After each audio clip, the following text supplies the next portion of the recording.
দেশের ইতিহাস ও ঐতিহ্য সম্পর্কিত জ্ঞান বিজ্ঞানের নিবিড় চর্চার পাশাপাশি আর্থ সামাজিক উন্নয়ন এবং জাতিরাষ্ট্র বাংলাদেশ সৃষ্টিতে ঢাকা বিশ্ববিদ্যালয়ের অনবদ্য অবদান চিরকাল স্মরণীয় হয়ে থাকবে বলে জানিয়েছেন প্রধানমন্ত্রী শেখ হাসিনা।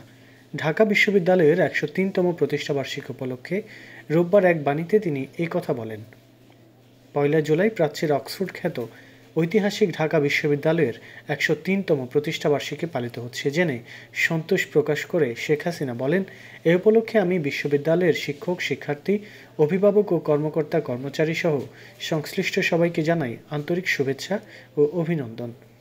তিনি বলেন, ঢাকা বিশ্ববিদ্যালয় দিবসের এ বছরের প্রতিপাদ্য তরুণ প্রজন্মের দক্ষতা বৃদ্ধিতে উচ্চশিক্ষা অত্যন্ত সময়োপযোগী হয়েছে। প্রধানমন্ত্রী বলেন, ঢাকা বিশ্ববিদ্যালয়ের শিক্ষার্থীরা দেশপ্রেম, সততা ও নিষ্ঠার সঙ্গে তাদের অর্জিত জ্ঞান, মেধা, মনন ও সৃজনশীলতা প্রয়োগ করে ২০৪১ সালের মধ্যে জাতির পিতার স্বপ্নের ক্ষুধা দারিদ্র্যমুক্ত সোনার বাংলাদেশ তথা তথ্য প্রযুক্তি নির্ভর স্মার্ট বাংলাদেশ বিনির্মাণে নিজ নিজ অবস্থান থেকে গুরুত্বপূর্ণ অবদান রাখবেন।